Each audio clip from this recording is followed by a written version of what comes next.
guys, it's Deborah. Welcome back to my channel, and today I want to talk about the decision that Amazon made around ebooks.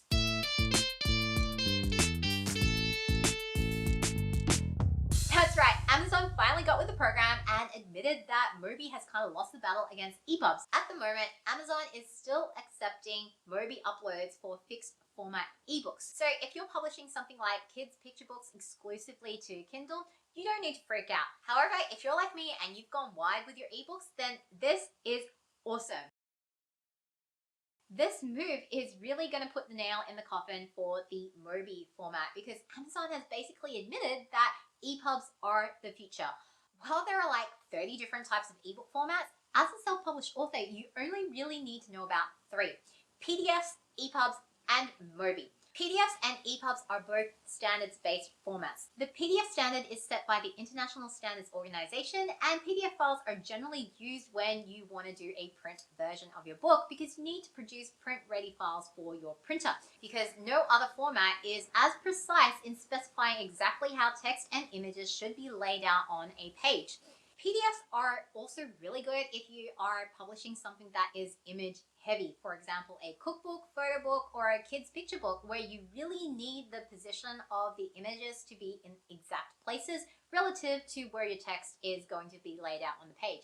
In those circumstances, doing a PDF ebook is way easier than trying to fiddle around and get a fixed layout EPUB. Plus, if you're already doing a print version of your book, it's marginal effort to check a couple of different boxes on the export settings in order to produce a PDF ebook. The EPUB standard was set by the International Digital Publishing Forum, which has since been merged into the World Wide Web Consortium, the same body which looks after web standards for websites. Most of the time, when you're reading a text-heavy book digitally, for example, a prose novel on an e-reader, you are going to be reading an EPUB. The main exception here is the Kindle, which uses the MOBI or these other Kindle-specific formats. And since we all know that Amazon is the 800-pound gorilla in the ebook business, authors and publishers have been bending over backwards for a long time to produce separate MOBI files in their entire workflow. And that's why this decision by Amazon to move away from the MOBI format is cause for celebration. Okay, so what is an EPUB exactly? EPUBs are basically compressed standalone websites, and every single e-reader is basically a very specific type of web browser. The EPUB file is in fact just a container, a type of zip file that has the extension EPUB. Inside that container, there are 3 kinds of files. You've got content documents, which actually have the content for your readers, and these are either XHTML documents or SVG documents or CSS files that tell the e-reader how to display the XHTML or SVG files. You also have what's called a navigation document, and this is basically the table of contents that appears in the e-reader itself and not within your actual ebook. Finally, you've got the package document, which has 3 different kinds of information. It's got all of the metadata for your book, your title, author name, series, description, genre, so on and so forth. It's got the manifest, which is basically a gigantic inventory list of every single file within the EPUB container. And you've got the spine, which specifies the reading order for all of your content files, including the kind of page layout that the e-reader should use to display those content files.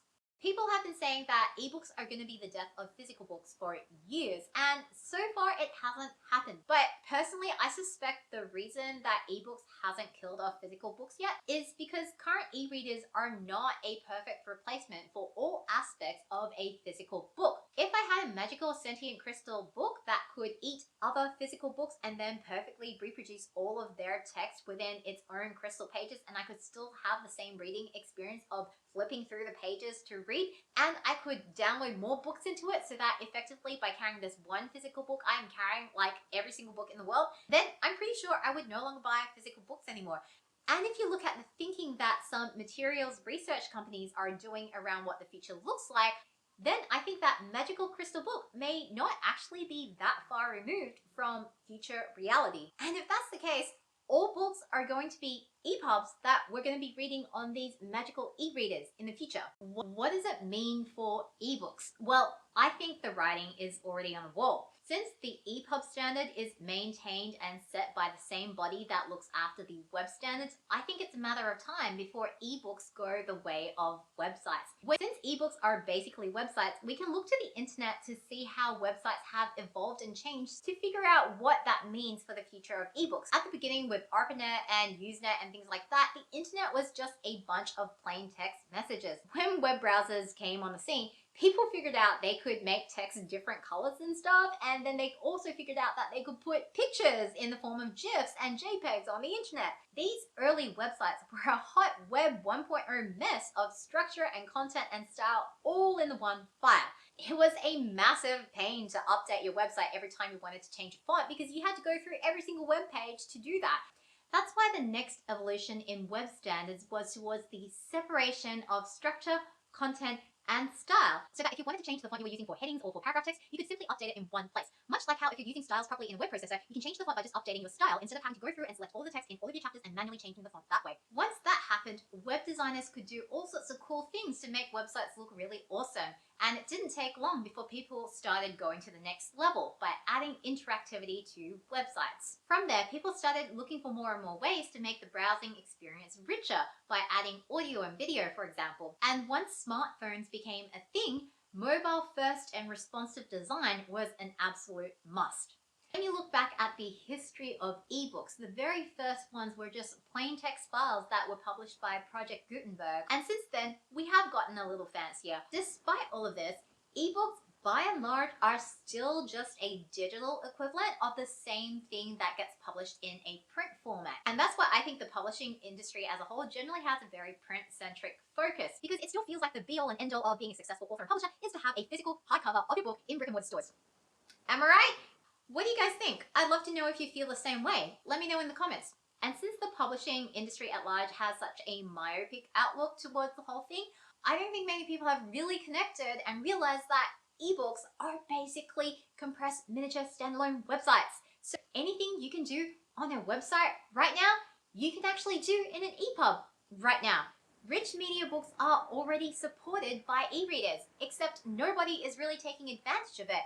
And if you just look at how the internet has developed over the last couple of decades, I think it's just a matter of time before you see ebooks go the same way.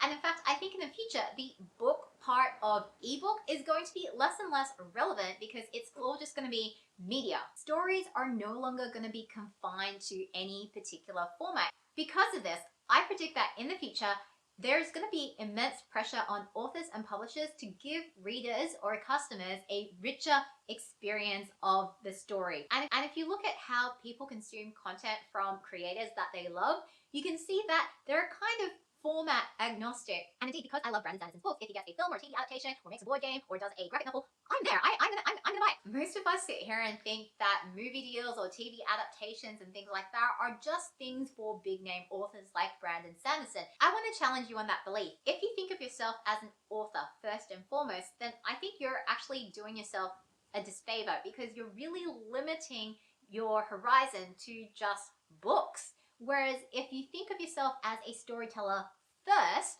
and then ask the question, for this story that I want to tell, what medium is the most appropriate way to tell it, then I think you've got a lot more options. The question is no longer, oh, what kind of book should I write? The question is, what kind of medium is best for this story that I'm trying to tell? Is it a novel? Is it a film? Is it poetry? Is it a stage play? Is it a TV series? Is it a web series? Is it a graphic novel? Is it a game? Like, the possibilities are broader than just a book. And if ebooks and specifically EPUBs are the future and that book portion of the ebook kind of goes away entirely and all just becomes media, then I don't think labels like author or illustrator or filmmaker or game developer or social media influencer are going to be all that relevant anymore. We are all just going to be creators sharing our stories with the world. That's it for for this video. I know it was a little bit out there and way more future focused than my other videos, where I mainly try to give you stuff that you can implement right now in your day-to-day existence of being a self-published author. But I really believe this stuff is going to start happening soon, within like the next 5-10 years. And I personally believe that we have a big advantage as indies and self-published authors. We can actually beat the big publishers on this, who for the most part are really relying on cutting-edge authors like Brandon Sanderson to push the envelope. And even with Brandon Sanderson, you can see that he's actually doing a lot of this stuff on his own initiative through his own company, Dragonsteel Entertainment, for example. Am I totally crazy, or do you think I'm onto something? Let me know in the comments. I'd love to hear what you think. Thanks for watching. If you found that thought-provoking, please like this video and don't forget to subscribe and hit the bell for more videos on the business side of publishing. See you guys in the comments.